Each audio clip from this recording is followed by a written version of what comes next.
하나님 말씀은 갈라디아서 4장 12절부터 20절입니다. 갈라디아서 4장 12절부터 20절 우리 한 절씩 교독하도록 하겠습니다.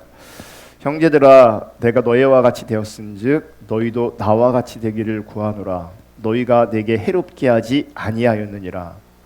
내가 처음에 육체의 약함으로 말미암아 너희에게 복음을 전한 것을 너희가 아는 바라. 너희를 시험하는 것이 내 육체에 있을 때 이것을 너희가 업신 여기지도 아니하며 버리지도 아니하고 오직 나를 하나님의 천사와 같이 또는 그리스도 예수와 같이 영접하였도다. 너희의 복이 지금 어디 있느냐? 내가 너희에게 증언하노니 너희가 할 수만 있었더라면 너희의 눈이라도 빼어 나에게 주었으리라. 그런즉 내가 너희에게 참된 말을 함으로 원수가 되었느냐? 그들이 너희에게 대하여 열심 내는 것은 좋은 뜻이 아니요 오직 너희를 이간시켜 너희로 그들에게 대하여 열심을 내게 하려 함이라. 좋은 일에 대하여 열심으로 사모함을 받음은 내가 너희를 대하였을 때뿐 아니라 언제든지 좋으니라. 나의 자녀들아, 너희 속에 그리스도의 형상을 이루기까지 다시 너희를 위하여 해산하는 수고를 하노니 내가 이제라도 너희와 함께 있어 내 언성을 높이려 함은 너희에 대하여 의혹이 있음이라. 아멘. 오늘은 갈라디아서 강의 30번째 시간입니다. 오늘은 지난 시간에 이어서 감격은 복은 어디에? 라는 제목으로 하나님의 말씀 나눌 때에 하나님의 은혜가 함께 할 수 있기를 주님의 이름으로 축복하고요. 하나님의 뜻과 기준이 선명하게 비춰질 수 있기를 주님의 이름으로 축복합니다. 바울은 육신의 병 때문에 갈라디아 지역에 치료차, 요양차 방문하게 됩니다. 요양차 갈라디아 지역에서 방문했는데 그 지역에서 바울은 이제 복음을 전합니다. 바울이 복음을 전할 때에 갈라디아 사람들은 기쁨으로 감격함으로 복음을 받아들였습니다. 갈라디아 사람들이 복음을 기쁨으로 감격함으로 받아들인 것은 전적으로 복음의 능력으로 역사했기 때문입니다. 지금 복음을 전하고 있는 바울의 상태를 보면 병 때문에 시험될 만한 모습을 가지고 있다. 또 이런저런 정보와 자료를 이렇게 종합해 보면 바울은 외모가 그렇게 훌륭한 사람이 아니었습니다.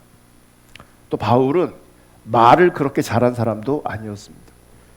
또 바울은 사람의 비위를 맞추는 사람이 아니었습니다. 또 바울은 예전에 예수 믿는 사람들을 잡아 죽였던 살인자였기 때문에 바울의 이런 이력들이 사실은 복음을 전하는 데 있어서 큰 어려움, 걸림돌이 되었을 겁니다. 그런데 놀라운 일이 생긴 거죠. 그랬던 바울이 복음을 전했는데 복음이 전해진 겁니다. 자, 13절 14절에 보면 이렇게 말씀합니다. 내가 처음에 육체의 약함으로 말미암아 너희에게 복음을 전한 것을 너희가 아는 바라. 너희를 시험하는 것이 내 육체에 있을 때 이것을 너희가 업신 여기지도 아니하며 버리지도 아니하고 오직 나를 하나님의 천사와 같이 또는 그리스도 예수와 같이 영접하였도다. 병들어 있었는데 볼품이 없는데 말을 그렇게 잘하는 것도 아닌데 그럼에도 불구하고 복음이 전해지니까 바울을 업신 여기지도 않고 바울을 버리지도 않고 도리어 하나님의 천사와 같이 예수 그리스도와 같이 영접했다, 대접했다, 섬겼다 이렇게 말했다는 거예요. 그런데 15절에 보면 바로 이어서 그랬는데 너희의 복이 지금 어디 있느냐 묻고 있습니다. 너희의 복이 지금 어디 있느냐. 여기서 복이라는 말은 마카리오스라는 말인데 감격, 기쁨, 행복한 이렇게 번역하는 것이 맞는 겁니다. 그래서 새번역 성경은 이렇게 번역합니다. 갈라디아 4장 15절. 그런데 여러분의 그 감격이 지금 어디에 있습니까? 그 복이, 그 감격이 지금 어디에 있습니까? 바울을 통해서 처음 복음을 들었을 때는 놀라운 기쁨과 감격이 있었는데 그 복음이 얼마나 좋았는지, 그 기쁨과 그 감격이 얼마나 컸던지 할 수만 있다면 눈을 빼어서 바울에게 주고 싶은 마음이 그들 가운데 있었을 정도로 그 복음으로 말미암은 감격과 기쁨은 굉장히 컸습니다. 여러분, 감격이 있다는 말은요, 감사가 있다는 말이고, 감사가 있다는 말은 복음에 대한 분명한 이해가 있다는 말입니다. 그러니까 하나님 관점의 감사는 복음에 대한 분명한 이해가 있을 때 감사가 되어지는 겁니다. 그 감사를 토대로 하여 감격되어지는 거죠. 그러므로 복음이 우리로 하여금 감사하게 하고, 복음이 우리로 하여금 기뻐하게 하고, 복음이 우리로 하여금 감격하게 하는 것입니다. 복음이 그렇게 해야 되는 것입니다. 아멘. 여러분, 사실 우리로 하여금 감사하게 하고 기뻐하게 하고 감격하게 하는 그것이 우리를 행복하게 하는 거죠. 우리를 행복하게 하는 그것을 우리는 복이라고 이해하는 거예요. 사람들은 지금 나를 감사하게 하고 기뻐하게 하고 감격하게 하고 행복하게 하는 것, 그것을 우리는 복으로 이해하고 있는 거예요. 복으로. 오늘 예수님께서 마태복음 6장 21절에 이렇게 말씀하세요. 내 보물이 있는 그곳에는 내 마음도 있느니라. 보물이 있는 곳에 마음이 있대요. 보물이 있는 곳에 마음이 있어요. 그러니까 우리가 보물이라고 생각하는 것에, 우리가 보물이라고 여기는 것에 우리의 마음이 있게 되는 거죠.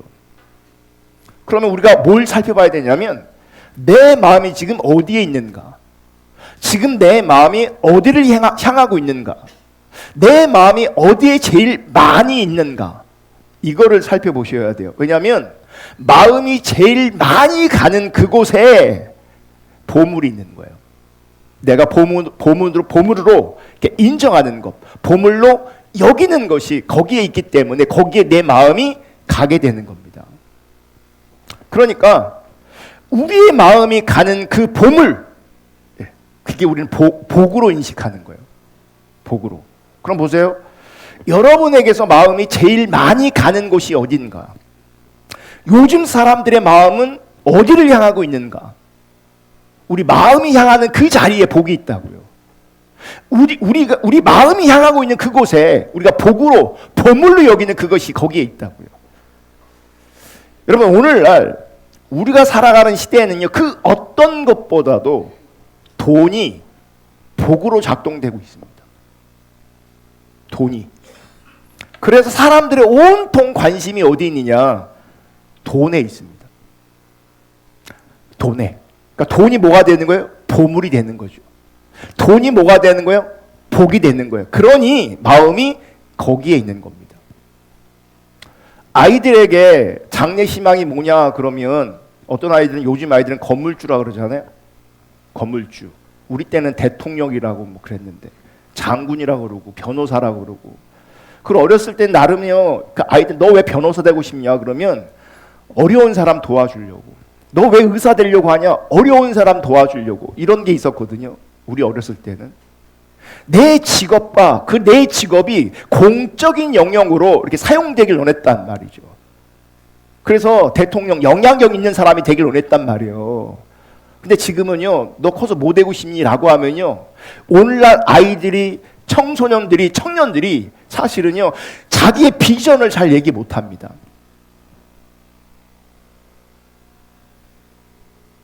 그런데 어떤 아이들은 건물주가 되고 싶대요. 그 얘기 뭔지 아십니까?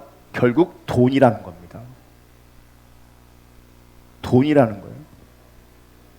그래서 사람들은 어떻게 하면 돈을 더 많이 가질 수 있을까? 다들 고민하는 겁니다. 복이라고 하는 그 돈이 없어서 때로는 자존심이 상하고, 때로는 괴롭고 힘들고 고통스러운 겁니다. 왜냐하면 내가 보물이라고 여기는, 복이라고 여기는 그 돈이 내게 없으니 그것 때문에 상처를 받고, 그것 때문에 자존심이 상하고, 그것 때문에 괴롭고, 그것 때문에 고통을 받는 거예요. 반대로 돈이라는 것이 있으면 그것 때문에 이제 우월한 마음을 갖는 거죠. 우리 엄마들이 아이들 공부하라고 그러잖아요. 공부시킨단 말이죠. 열심히 공부시키려고 하는 이유도 뭐냐면 결국은 돈이에요. 돈. 가이드를 어떻게 하고 있냐면 부모들이 자녀들한테 어떻게 하면 돈을 잘 벌 수 있을까, 그런 식으로 가이드를 하는 거예요. 정부에서 의대 정원을 늘린다니까 학부모들이요, 자기 자식이 공부를 좀 하면 다 어디로 돌려요? 의대로 돌리는 거예요. 이미 대학을 들어갔는데 의대를 정원한다니까, 늘린다니까, 정원수를 늘린다니까 다시 뭐예요? 네, 의대를 들어가요. 그렇게 준비해요. 의사라는 공적인 역할 때문에 그렇게 하는 겁니까? 아니죠. 돈 때문에 그러는 거예요. 타락한 시대에 돈은 결국 복의 개념으로 우리에게 다가오고 있는 겁니다. 그러니까 많은 사람들이 돈을 보물로, 복으로 인식하는 거죠. 그러면 성경은 복을 뭐라고 말하고 있는가? 여러분, 만약 성경에서도 돈이 복의 개념으로 이해된다면 성경도요, 돈을 구해라, 돈을 벌어라, 이렇게 가르쳤을 거예요. 우리 시대에 많은 사람들이 인식하는 것처럼 성경도, 하나님도 돈이 복의 개념이라면 돈을 구하라고, 돈을 찾으라고 분명히 했을 겁니다. 성경을 읽으면 그 어떤 것보다도 돈을 구해라, 먼저 돈을 구해라, 이렇게 말씀하셨을 겁니다. 만약 돈이 복의 개념이라면. 근데 그런 구절은 성경에 있어요, 없어요? 없어요. 반대로 오늘날 세상 사람들이 돈을 보물로 여기는데, 복으로 여기는데, 성경은요, 돈이 많으면 지옥 간다라는 표현은 있습니다. 마가복음 10장 25절, 이 스크린은 없어요. 낙타가 바늘기로 나가는 것은, 혹은 낙타가 바늘기로 들어가는 것은 부자가 하나님 나라에 들어가는 것보다 쉬우니라. 이 말은 부자는 천국 갈 수 없다는 거예요. 자, 부자가 천국 갈 수 없다는 말은 뭐예요? 부자는 지옥 간다는 얘기예요. 부자는 어떤 사람을 말하는 겁니까? 돈 많은 사람을 말하는 거예요. 여러분, 돈이 많다는 것은 우리가 이 땅을 살아가는 이 세상살이 속에서는 굉장히 유리합니다. 돈이 많은 것은. 하지만 참다운 신앙생활의 관점에서는 돈이 많다는 것은 어쩌면 굉장히 불리한 겁니다. 이 돈이라는 것이 세상살이하는 관점에서는 굉장히 유리하지만 이 돈이라는 것이 참된 신앙의 관점에서는 굉장히 불리하게 작동하고 있어요. 그래서 부자는 천국 못 간다고 말하는 거예요. 성경은 또 이렇게 말합니다. 돈을 구해라 라고 말하는 게 아니라 하나님 관점에서 돈을 잘 써라, 이런 관점에서 말씀하고 있어요. 잘 써라. 요즘에 돈에 관한 책이 신간으로 나왔는데 그 책 제목이 이렇습니다. 돈, 탐욕의 대상에서 사랑의 도구로. 내가 돈이 필요하다면, 내가 돈을 구하고 있다면 그것은 탐욕 때문이 아니라 사랑의 도구로 사용하기 위해서 돈이 필요한 겁니다. 아멘. 여러분, 분명한 것은 성경은 돈을 구하라고 말한 적이 없다는 거예요. 근데 지금 우리 세상은 돈에 온통 빠져 있어요. 이 돈에서 벗어나지 못해요. 성경은 돈 구하라 말씀하지 않고 이것을 구하라고 말씀하고 있습니다. 마태복음 6장 33절. 다 같이 읽습니다. 시작. 그런즉 너희는 먼저 그의 나라와 그의 의를 구하라. 그리하면 이 모든 것을 너희에게 더하시리라. 너희는 먼저 그의 나라와 그의 의를 구하라. 왜 하나님 나라와 하나님의 의를 구하라고 말씀하시는가? 여러분, 하나님 나라와 하나님의 의가 하나님 관점에서 복이기 때문에 그래요. 하나님 나라가 보물이에요. 하나님의 의가 보물인 거예요. 하나님 나라와 하나님의 의가 복인 거예요. 아멘. 그럼 이제 우리 마음을 돌아보시고 점검해 보셔야 돼요. 우리의 마음이 하나님 나라와 하나님의 의에 있는가? 너의 마음이 있는 곳에 보물이 있다 그랬어요. 보물이 있는 곳에 우리의 마음이 가게 돼 있어요. 그러면 하나님 나라가 우리 가운데 보물이라면, 하나님 나라가 우리 가운데 복이라면, 우리 마음은 어디 있어야 돼요? 하나님 나라에 있어야 되는 거예요. 여러분이 지금 하나님 나라 가운데 있지 않다면, 하나님 나라를 구하거나 하나님 나라를 추구하고 있지 않다면, 여러분에게 하나님은 복으로 인식되는 게 아니에요. 보물로 인식되는 게 아니에요. 그렇다면 지금 다른 게 나에게 복으로 작동하고 있는 것이고, 다른 게 지금 나에게 보물로 작동하고 있는 거예요. 내 마음이 하나님 나라 말고 다른 데 있는 거예요. 그게 돈이든 사람이든 그 어떤 것이든. 오늘날 사람들은요, 돈, 그게 복이고요, 쾌락이 복이고요, 자식이 복입니다. 사람이 복입니다. 마음이 거기가 있습니다.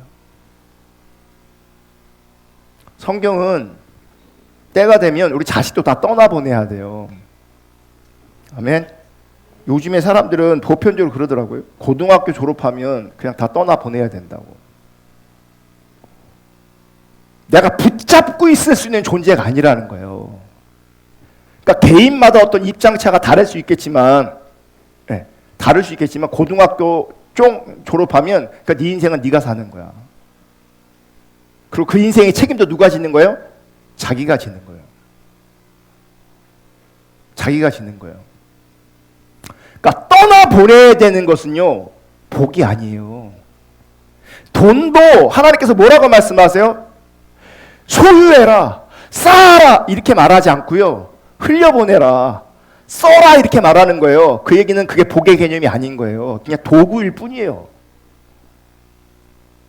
진짜 복과 진짜 보물은 하나님 나라인 겁니다. 아멘. 그래서 내 마음을, 우리들의 마음을 점검하셔야 되는데, 내 마음이 하나님 나라와 그의 의에 있는가, 아니면 우리의 마음이 돈의 소유와 돈의 소비에 있는가. 나는 지금 어디 있는가, 진짜 뭘 구하고 있는가 돌아보셔야 합니다. 만약에 하나님 나라를 구하는 것이 아니라 돈의 소유와 돈의 소비를 구하고 있다면 여러분 지금 복음을 추구하는 게 아닙니다. 성경이 말하는 참된 복을 추구하는 게 아닙니다. 복음을 추구하지 않으면서 이렇게 신앙생활하고 있잖아요. 그분은 지금 다른 복음을 추구하고 있는 겁니다. 지금 다른 복음을 따라가고 있는 겁니다. 저는 참신앙을 가르쳐도 여러분은 지금 다른 복음을 따라가고 있는 겁니다. 오늘날 성도들은요, 전하는 자와 상관없이 자기 나름대로 신앙생활하는 사람들이 엄청나게 많습니다. 대부분의 많은 사람들은요, 자기식으로 신앙생활합니다. 가르쳐주는 대로, 내 귀에 들리는 대로, 성경이 말씀하는 대로 신앙생활하지 않습니다.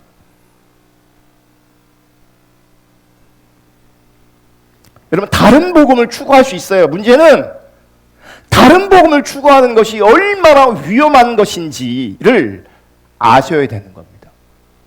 갈라디아서 1장 6절 10절, 그리스도의 은혜로 너희를 부르신 이를 이같이 속히 떠나 다른 복음을 따르는 것을 내가 이상하게 여기노라. 복음을 들었는데 어떻게 들었어요? 감격하게 들었어요. 그 복음 때문에 그들이 복음을 전해준 바울이 얼마나 귀했는지 눈까지 빼줄 정도로 그렇게 소중했고 귀했어요. 근데 봐요, 지금 속히 주님을 떠나요. 그러면서 다른 복음을 따르는 것을 바울 입장에서는 너무 이상한 거예요. 그러면 7절, 다른 복음은 없나니 다만 어떤 사람들이 너희를 교란하여 그리스도의 복음을 변하게 하려 함이라. 그러나 우리나 혹은 하늘로부터 온 천사라도 우리가 너희에게 전한 복음 외에 다른 복음을 전하면 저주를 받을지어다.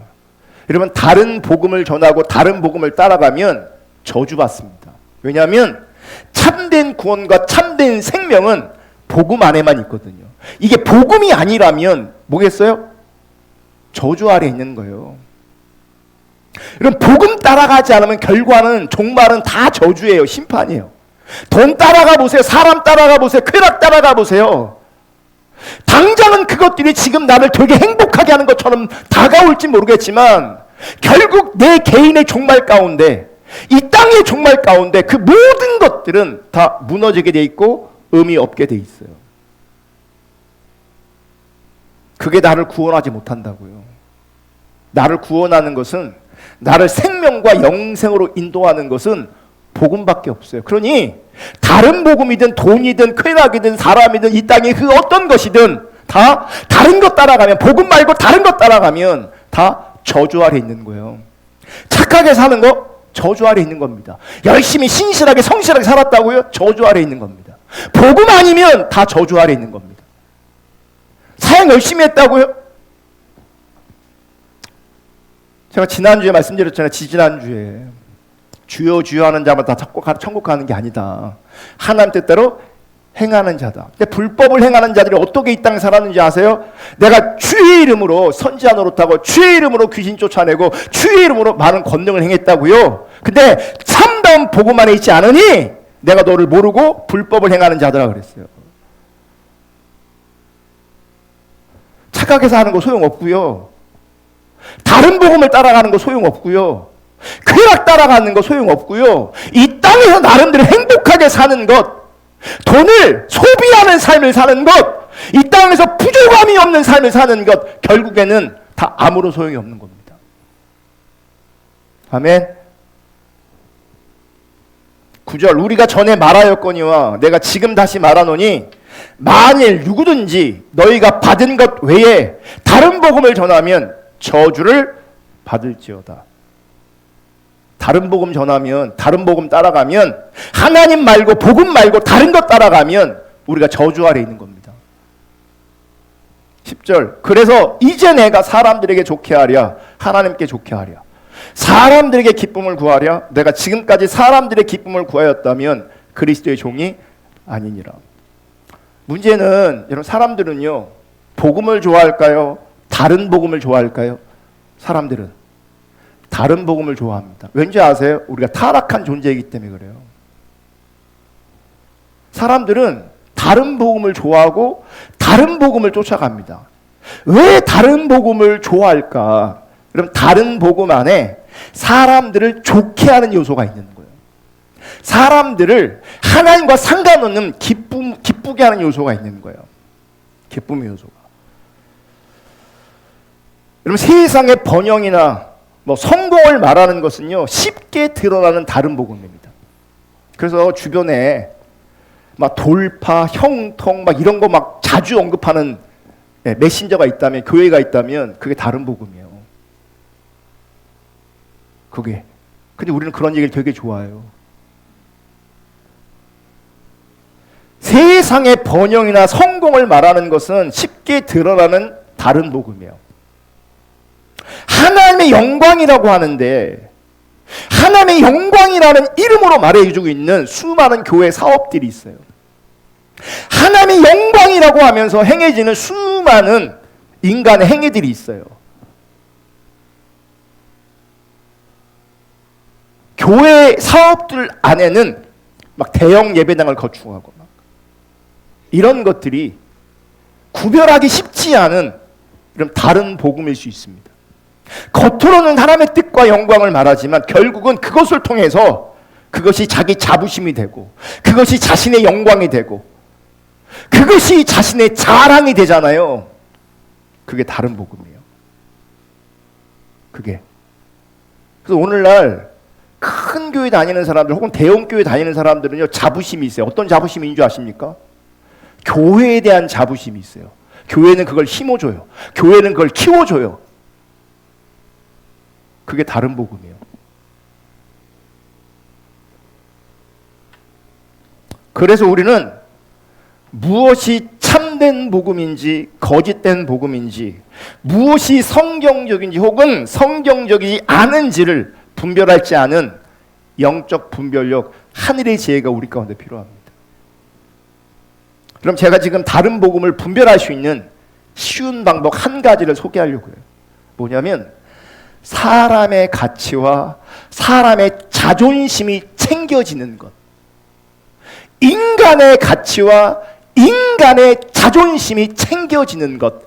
이것을 바울이 사람을 기쁘게 하는 거라고 말하고 있는 거예요. 나의 가치, 사람의 가치, 인간의 자존심이 챙겨지는 것. 이게 다른 복음일 가능성이 커지는 겁니다. 여러분 반드시 인식하시고 기억하시기를 부탁드리는데, 신앙생활 한다는 것은 예수 믿고 멋있는 내 가정 만드는 게 아니에요. 예수 믿고 멋있는 내 교회를 만드는 게 아니에요. 예수 믿고 멋있는 내 회사를 만들거나 예수 믿고 멋있는 내 나라를 만드는 게 아니에요. 그게 아니라 하나님 나라와 하나님의 의를 추구하는 거예요. 멋있는 내 가정이 아니라 하나님의 통치 아래에 있는 가정이어야 되는 거예요. 여러분 하나님 없는 행복한 가정이 있어요, 없어요? 있죠. 방송에 보면 실제 그분들이 그렇게 사는지 안 사는지 모르겠지만 굉장히 아름답게 표현되어지는 부부나 가정들이 나올 때가 있어요. 너무너무 행복해 보여요.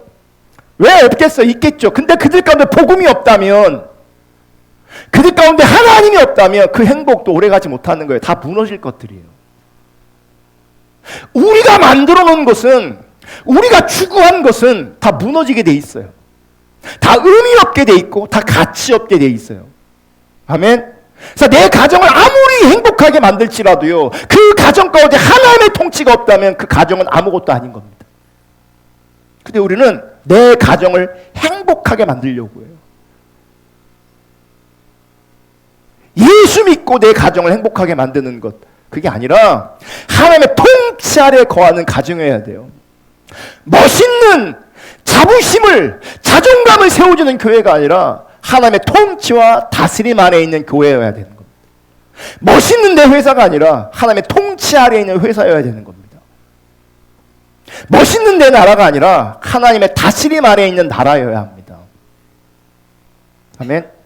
만약 예수 믿는 사람이, 죄송해요, 어떤 브랜드를 얘기해서 자기 삼성에 취직했다고 삼성이라는 자부심이 있다면 그거는 정말 아무것도 아닌 겁니다. 우리는 그런 게 자부심이 아니라고요. 서울대가 자부심이 아니라고요. 하버드가 자부심이 아니라고요. 삼성이 자부심이 아니라고요. 교회라는 어떤 타이틀이 자부심이 아니라고요. 은사나 이런 체험과 경험들이 우리의 자부심이 아니라고요. 하나님 나라가 우리의 자부심이라고요. 하나님의 의가 우리의 자부심이라고요. 그게 우리의 복이라고요. 아멘. 사람들이 왜 다른 복음을 따라가느냐? 사람들을 기쁘게 하기 때문에, 나를 기쁘게 하기 때문이요.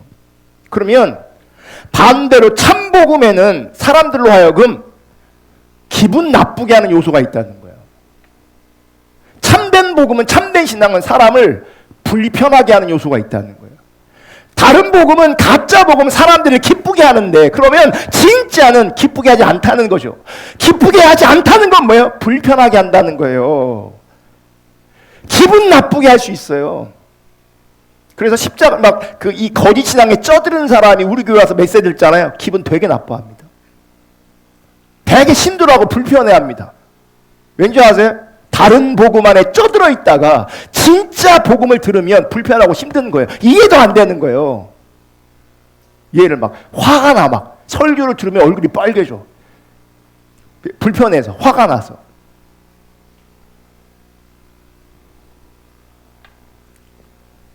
그럼 뭐가 우리를 불편하게 하는가? 무엇이 우리를 기분 나쁘게 하는가? 그것은 인간이 얼마나 못난 죄인인지, 하나님이 죽지 않고서는 도저히 구원할 수 없는 존재라고 하는 것이 우리를 불편하게 하는 거예요. 나는 좀 부족해, 이 정도가 아니고요. 우리가 정말 철저한 죄인인데, 그래서 하나님 그분이 죽지 않고는 우리가 도무지 구원받을 수 없는 존재라는 거예요. 근데 이게 복음의 핵심인데 이거를 사람들이 이해를 못한다고요. 그 하나님을 죽게 한 것이, 십자가에 못 박은 것이 나라는 거, 나 때문에 하나님이신 그분이 십자가 못 박혀 죽으셨다는 것, 이걸 받아들여야 되는데 이게 받아들여지지 않는다고요. 문제는 이 사실을 인정하고 받아들이는 것이 결단코 쉽지 않다는 거예요. 교리로는 동의를 해요. 교리로는 관념적으로는 동의를 해요. 근데 실제 내 존재가, 내 상태가, 내가 죄인이고 나란 죄인은 하나님이 죽으셔야 구원을 받고 나 때문에 하나님이 죽으셨다라고 하는 이것이 인정하는 것이 쉽지가 않다고요. 이게 받아들여지는 것이 결단코 쉽지가 않다고요. 그래서 불편한 거예요. 교리는 동의가 되는데 계속 죄인이라고 말하잖아요. 외치잖아요. 내가 죄인이라고 동의했잖아요. 그러면서 화를 내고 신경질을 내고 짜증을 내요. 왠지 아십니까? 내가 죄인이 아니라는 거예요. 이게 비춰지지 않는 거예요. 여러분, 우리 인간이라는 존재가 태어나면서부터 천상천하 유아독존으로 태어납니다. 또 그렇게 양육되어집니다. 요즘 애들이 문제 그러잖아요. 애들이 문제가 아니고 그렇게 키운 부모가 문제인 거예요. 타락한 이 본성을 가지고 뭐 하는 줄 아세요? 이 자기 중립성을 막 강화시키는 거예요. 그게 사랑이라고 생각하는 거예요. 여러분, 하나님 없는 내 사랑은 왜곡된 사랑이에요. 부패한 사랑이에요. 내가 사랑하면 사랑할수록 내 새끼는요 자기 중립적이 돼버려요. 왜냐면 거기에 하나님 개입되어 있지 않기 때문에. 그러니까 누가 우리 자식들을 망쳐놨냐? 아니에요. 딴 게 아니에요. 부모예요. 부모에게 하나님이 없으니, 부모가 철저하게 자기 중립적이니 자식도 그렇게 키우는 거예요. 태어나고 그렇게 자라나기 때문에 결국은 자기가 하나님인 줄 알아요. 무슨 말이냐? 철저하게 이기적이고 철저하게 자기 중심적이라는 거예요. 근데 그게 인간이에요. 그게 인간이에요. 그래서 우리는 그 어떤 인간을 만나도요 별로 소망이 없는 거예요. 왜냐면 인간은 다 타락했는데 뭐가 얼마나 다르다고요. 근데 막 기대를 해요, 인간한테. 인간은 기대할 게 없어요. 하나님 없는 인간에겐 기대하지 마셔야 돼요. 하나님 없는 나도 기대할 게 없고요. 하나님 없는 사람들에게 기대할 게 없어요. 거기다 마음 뺏겨서 거기다 정 주고 마음 줘서 상처받고 왜 그 짓을 하면 사냐고요. 왠지 아세요? 여전히 다른 복음 안에 있으니까 분별되지 않는 거예요.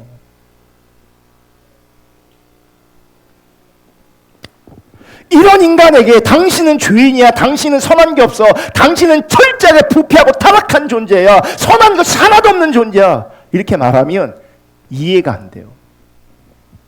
이게 무슨 말인지 몰라요. 교리적으로는 분명히 동의하고 있지만 그게 실제가 안 돼요. 그러니 이게 실제가 안 되니 내 삶과 내 상태에 복음이 반영되지가 않는 거예요. 그래서 안 변하는 겁니다. 그래서 여전히 교만한 겁니다. 그래서 여전히 은혜를 모르는 것입니다. 그래서 하나님을 알고 하나님을 사랑하는 것이 잘 안 되는 겁니다. 근데 놀라운 것은 갈라디아 사람들이 바울을 통해 그 복음을 받아들였다고요. 이건 놀라운 은혜고요, 기적 같은 일이에요.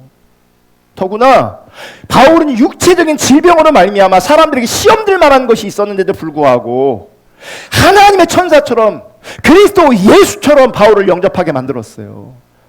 왜요? 복음으로 말미암은 기쁨 때문에, 감격 때문에 그런 일이 있었어요. 그런데 그랬던 그들도 지금은 속히 하나님을 떠나서 지금은 뭘 따라가고 있어요? 다른 복음을 따라가고 있다고요. 다른 복음. 그랬던 그들이. 여러분, 우리가 복음을 들은 건 너무너무 감사한 겁니다. 예수를 믿는 것도 감사한 겁니다. 그때 복음이 비춰졌을 때 정말 눈물을 흘리며 감사하고 감격하고 행복했던 것도 분명히 사실이었을 것입니다. 그런데 그 시간들을 지나서 멋있는 내가 되고 싶은 욕망, 더 잘 되고 싶은 욕망, 더 인정받고 싶은 욕망, 더 높아지고 싶은 욕망, 나도 세상 사람들처럼 많이 소유하고 많이 소비하고 싶은 욕망, 뽀다고 나는 인생을 살고 싶은 욕망, 그런 욕망이 내 안에 막 쌓여지는 거죠. 그러면 다른 복음을 따라가게 돼 있어요. 그리고 참신앙을 불편하게 되게 돼 있어요. 그러니까 제가 보면요, 이렇게 메시지를 들을 때 내 인식은 참신앙을 따라가는데요, 내 상태는 이 욕망을 극복하지 못하는 거예요. 그래서 삶의 자리 돌아가서는 내 욕망을 따라가요. 이거는 아무것도 아닌 거고, 이게 그냥 뭐야? 인식은 참이지 못하면 내 상태는 다른 복음을 따라가고 있는 거예요. 저주 아래 있는 거라고요. 그 욕망이 강하면 강할수록 그 욕망이 채워지지 않기 때문에 여전히 허전하고 공허하고 여전히 외로운 거예요. 더 심한 사람은요, 이런 나를 봐야 되는데 그런 나를 보면 괴로우니까 나는 잘하고 있어, 나는 열심히 하고 있어, 이거를 세워놓고요, 그 성 안에 들어가서 갇혀 있어. 나는 잘하고 있어, 나는 열심히 하고 있어, 이러고 있다고요. 자기를 전혀 못 봐요. 자기를 본다는 게 뭔지도 몰라요. 오늘 본문 16절을 보겠습니다. 그런즉 내가 너희에게 참된 말을 함으로 원수가 되었느냐. 공동번역으로 한번 다시 볼게. 그런데 이제 내가 진실을 말한다고 해서 나를 원수로 여기는 것입니까? 참된 복음을 들으면서 감격해하고 기뻐했단 말이죠. 바울을 천사처럼 예수님처럼 영접했단 말이죠. 그랬던 그들이 지금 다른 복음을 따라가고 있단 말이에요. 하나님을 기쁘시게 하는 자리에 있는 것이 아니라 자기를 기쁘게 하는 자기 욕망과 욕구를 따라가고 있단 말이죠. 그래서 바울이 다시금 참신앙을 얘기하는 거예요. 진실을 말하려고 하는 거죠. 그랬더니 그들이 어떻게 하는 건지 바울을 원수처럼 여기는 거예요. 무슨 얘기냐? 초창기 때는 복음이 전했던 바울이 막 너무너무 고맙고, 바울이 너무너무 좋고, 왜? 복음 때문에 그러는 거예요. 근데 지금 다른 복음을 따라가니까요, 바울이 변한 게 하나도 없거든요. 바울은 안 변했는데 자기들이 변하는 거예요. 참신하게 다른 복음으로 변질된 거란 말이에요. 그랬더니 지금 바울이 어떤 존재가 되고 원수처럼 돼버린 거예요. 다시 말하면 바울이 불편해진 거예요. 바울이. 우리식으로 말하면 이런 거예요. 바울이 전한 복음은 이제 생각해 보니까 뭔가 문제가 있어. 바울이 전한 복음을 생각해 보니까 뭔가 잘못된 것 같아.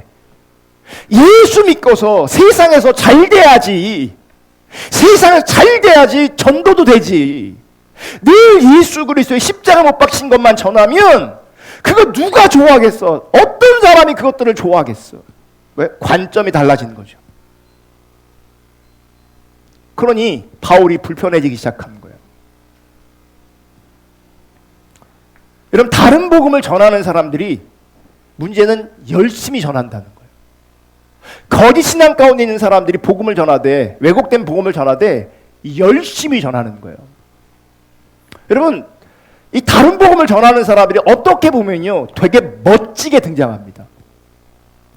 화려하게 등장합니다. 매력 있게 등장합니다. 그분들 굉장히 젠틀합니다. 그리고 감동을 주고 소위 말하는 은혜를 줍니다. 그럼 사람들 홀딱 빠지는 거예요.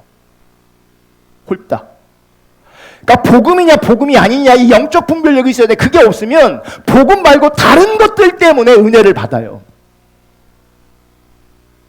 그들의 열심 때문에 은혜를 받아요. 다른 복음을 전하는데도 그 다른 복음 때문에 은혜를 받고, 그 다른 복음을 듣고요, 헌신해요. 지난주에 터진 사건이 바로 정확하게 그런 이유예요. 갈라디아 사람들이 솔깃해서 그들의 말을 듣고 따라갔습니다. 지금도요, 거짓 신앙 다른 복음을 화려하게 포장해서 전하는 교회들 되게 많습니다. 거기는 분위기가 은혜스러워요. 분위기가 화려해요. 거기 사람들이 뭐예요? 빠져요. 그걸 은혜라고 생각하는 거예요. 그거를 오늘 보면 17절 18절 보겠습니다. 그들이 너희에게 대하여 열심 내는 것은 좋은 뜻이 아니요 오직 너희를 이간시켜 너희로 그들에게 대하여 열심을 내게 하려 함이라. 좋은 일에 대하여 열심으로 사모함을 받음은 내가 너희를 대하였을 뿐 아니라 언제든지 좋으리라. 세 번역으로 한번 다시 보고, 위에서 내가 말한 사람들이, 이게 뭐예요? 다른 복음을 전하는 사람들이 여러분에게 열심을 내는 것은 좋은 뜻으로 하는 것이 아니라 여러분을 내게서 떼어놓아서 여러분으로 하여금 자기네들을 열심히 따르게 하려고 하는 것입니다. 그래서 그 열심을 통해, 그 다른 복음을 통해 나오는 열매가 뭔지 아십니까? 그 다른 그 거짓 선자를 따라가게 만들어요. 자기네들을 열심히 따르게 만들어요. 그런데 그들이 좋은 뜻으로 여러분에게 열심을 낸다면 그것은 내가 여러분과 함께 있을 때뿐이 아니라 언제든지 좋은 일입니다. 지금 거짓 사도들이, 거짓 선생들이 갈라디아 교인들에게 열심을 내는 것은 좋은 뜻이 아니라는 거예요. 하나님 관점의 선한 뜻이 아니라는 거예요. 너희를 이간시켜서 그들에게, 그 거짓 선생들에게, 다른 복음에게 열심을 내게 하려는 거예요. 여러분 잘 분별하셔야 돼요. 목사가 아주 열심히 사역하는 것을 교인들은 굉장히 좋아합니다. 당연하겠죠, 그건.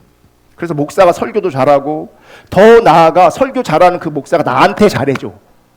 나한테. 그러면 더 좋아합니다. 어떤 분들은 저한테 오해하는 사람들이 있어요. 뭐냐면 어떤 사람한테는 친절하게 대하고 나한테는 친절하지 않다는 거예요.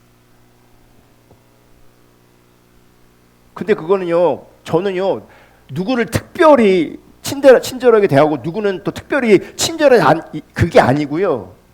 그 사람에 대한 리액션인 거예요, 그냥.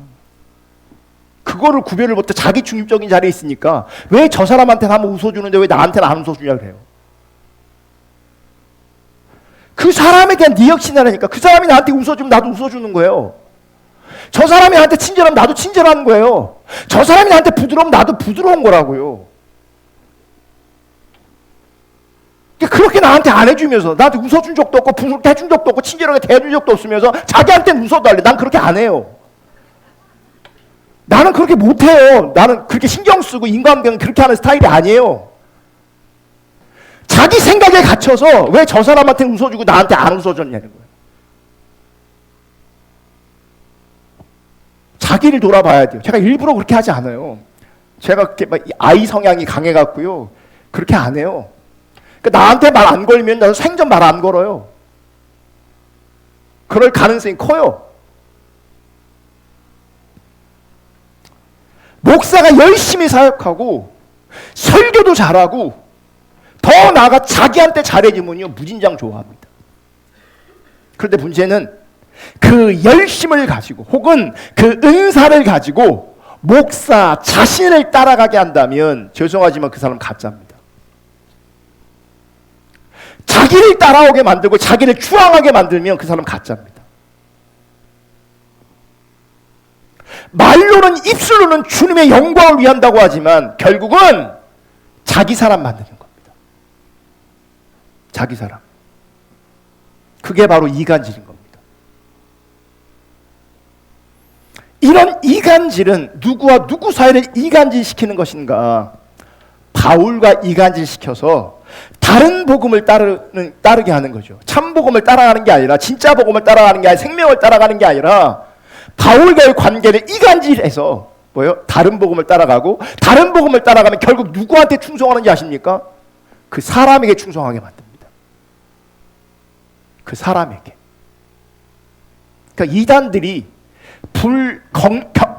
이단들과 불건전한 곳이 대부분 이런 스타일이 나오는 거예요. 그 사람에게 집중돼 있어요. 그 사람을 따라가게 돼 있어요. 그 사람을.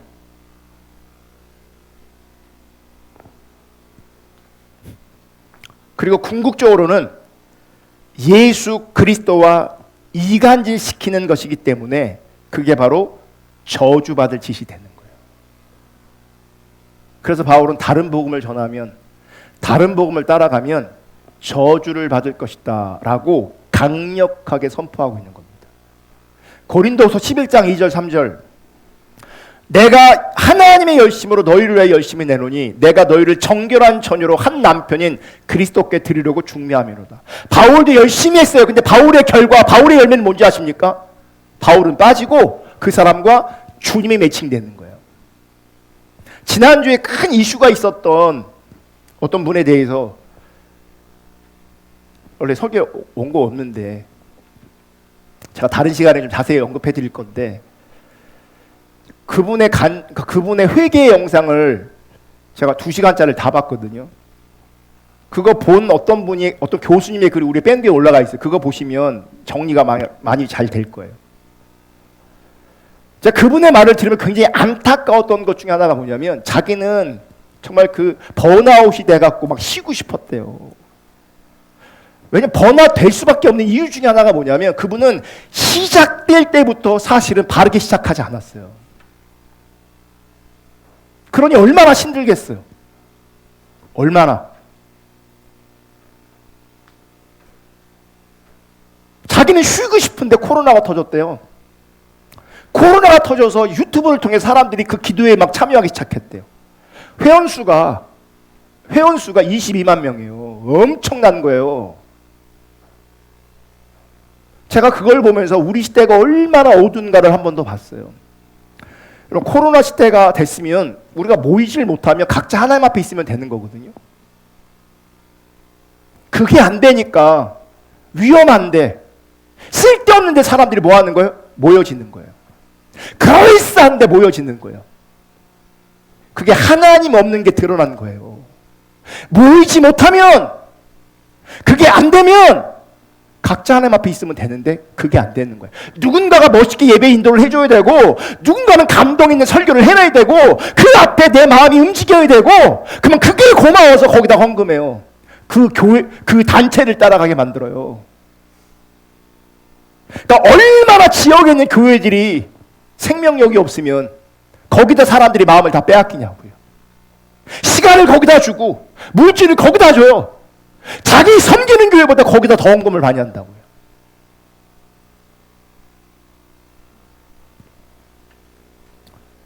바울은 그렇게 하지 않았어요. 열심히 했고, 바울은 사람들로 하여금 그들이 정결한 신부로, 처녀로 준비되어서 주님 앞에 있게 했어요. 13절, 뱀이 그 관계로 하와를 미혹한 것 같이 너희의 마음이 그 그리스도를 향하는 진실함과 깨끗함에서 떠나 부패할까 두려워하노라. 그러면 최초의 이간질이 에덴 동산에서 있었습니다. 하나님의 생명으로부터 이간질시키기 위해서 뱀이 하와를 유혹했던 것처럼, 지금 바울이 전한 복음을 비방하며 다른 복음을 전하며 그들을 따르게 하는 것이 바로 이간질이 되는 거죠. 그러니까 사람들로 편가르는 게 문제가 아니라 결국은 제일 심각한 게 뭐냐면, 예수 그리스도에게서 끊어지게 하고 사람의 종 만드는 거. 이러면 사람의 종 되는 건 사단의 종 되는 것과 같은 겁니다. 오늘 본문 갈라디아서 4장 19절 20절. 그래 여러분, 사람 따라가면 안 되고요, 어떤 단체 따라가면 안 돼요. 우리가 주님을 따라가는 거예요. 19절, 나의 자녀들아 너희 속에 그리스도의 형상을 이루기까지. 여기서 그리스도의 형상을 주목하셔요. 너희 속에 그리스도의 형상을 이루기까지 다시 너희를 위하여 해산하는 수고를 하노니, 내가 이제라도 너희와 함께 있어 내 언성을 높이려 함은 너희에 대하여 의혹이 있습니다. 세 번역으로 다시 볼게요. 나의 자녀 여러분, 나는 여러분 속에 그리스도의 형상이 이루어지기까지 다시 해산의 고통을 겪습니다. 이제라도 내가 여러분을 만나 어조를 부드럽게 바꿔서 말할 수 있으면 좋겠습니다. 뭐요? 지금 봐요. 지금 화가 나갔고요, 지금 언성을 크게 내고 있는 거예요. 그러니까 내가 이 어조를 바꿨으면 좋겠다. 나는 여러분의 일을 어떻게 하면 좋을지 당황하고 있습니다. 지금 바울이 갈라디아 교회에 다시금 해산의 수고를 감당해야 될 것을 알고 있음에도 불구하고, 왜냐하면 그들이 지금 참신앙을 떠나 복음을 떠나 다른 복음 안에 다른 복음을 따라가 있기 때문에 거기서 건져내는 것이 그들의 방향을 돌리는 것에 있어서 그냥 되는 게 해산의 수고를 해야 되는 거예요. 그러면서 이 해산의 수고를 해야 되는데 어떻게 하면 좋을지 지금 당황하고 있습니다. 어떻게 해야 될지 어쩔 줄 몰라 하고 있습니다. 이렇게 말하고 있어요. 지금 상황이 너무 당황스러운 거예요. 이런 현상들이, 이런 모습들이. 지금 바울에게 가장 당황스러운 것은 다른 복음을 따라감으로 말미암아 그들에게 복이 없다는 겁니다. 그들에게 진짜 복이 없다는 겁니다. 즉 복음으로 말미암은 성경이 말하는 진짜 기쁨, 진짜 행복, 진짜 감격이 그들 가운데 없다는 겁니다. 그들 가운데. 여러분, 성경이 말하는 복이란 예수 그리스도를 향한 진실한 마음이에요. 그러니까 복은요, 뭔가 받는 게 아니에요. 외부로부터 주어지는 게 복이 아니에요. 진짜 복은 내 마음이 그리스도를 향하는 것, 그러니까 그 상태가 복인 거예요. 받는 게 복이 아니에요. 내 상태가 그렇게 만들어지는 게 복인 거예요. 그래서 복은 그리스도를 향한 진실한 마음 자체가 복인 거예요. 그게 복된 상태인 거예요. 아멘. 이 복된 상태가 되면 가난함은 불편하지만 그럼에도 불구하고 견딜 수 있고 이겨낼 수 있어요.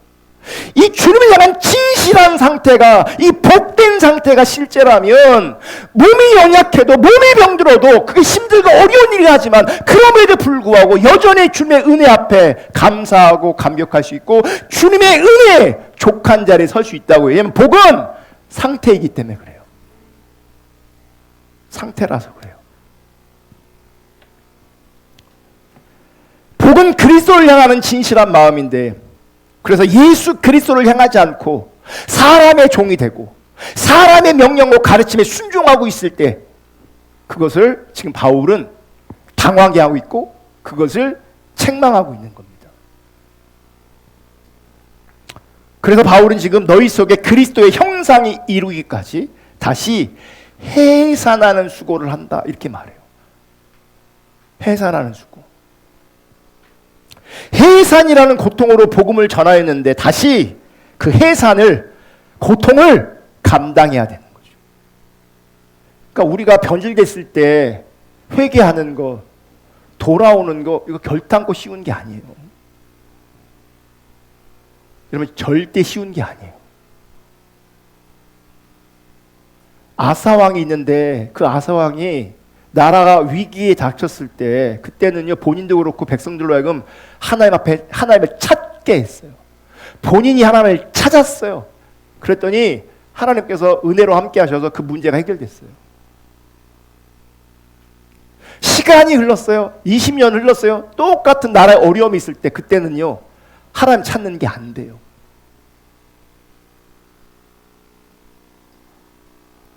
참된 상태에 있다가 변질되잖아요. 돌이키는 게 쉽지가 않다고요. 하나님 찾고 싶어도, 기도하고 싶어도 그게 잘 안 된다고요. 그게 쉽지가 않다고. 그래서 지금 바울이 해산의 수고를 말하는 거예요. 그게 작은 일이 아니라는 거예요. 여러분, 우리 자신과 우리 시대를 돌아보면 좋을 것 같습니다.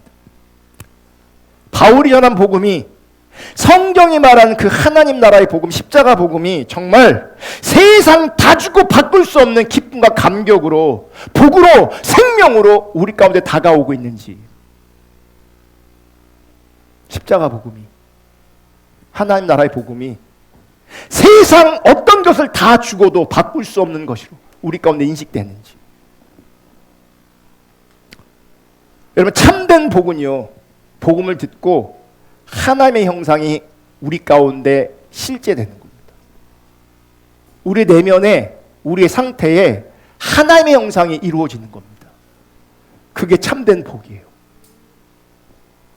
그리스도의 형상에 대해서 개혁주의 신학자 크레다너스는 이렇게 말합니다. 다음 걸 PPT. 기독신자가 그리스도에게만 구원을 기대하며, 그러니까 그리스도의 형상이 회복된 게 뭘 말하냐? 기독 신자가 그리스도에게만 구원을 기대하며 주님 안에서만 안식하며 주님으로 말미암아 살며 주님의 의만을 신뢰하며 주님으로만 자랑한다.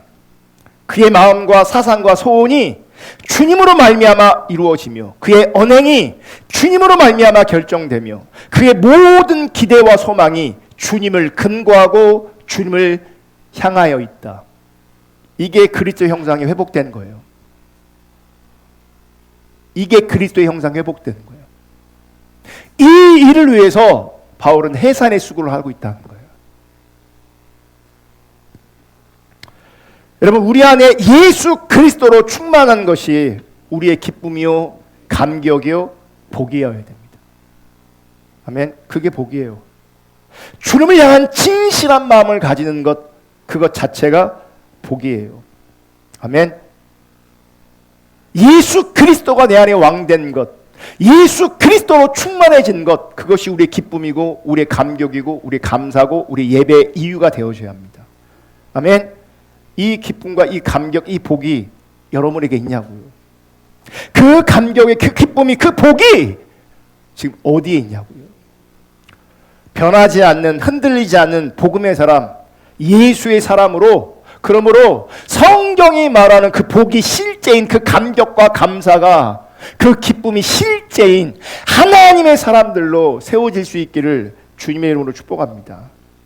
그 은혜에 감격함에 있는 사람이 복된 상태에 있는 것이고요. 그 감격과 감사가 실제인 사람이 지금 잘 살고 있는 겁니다.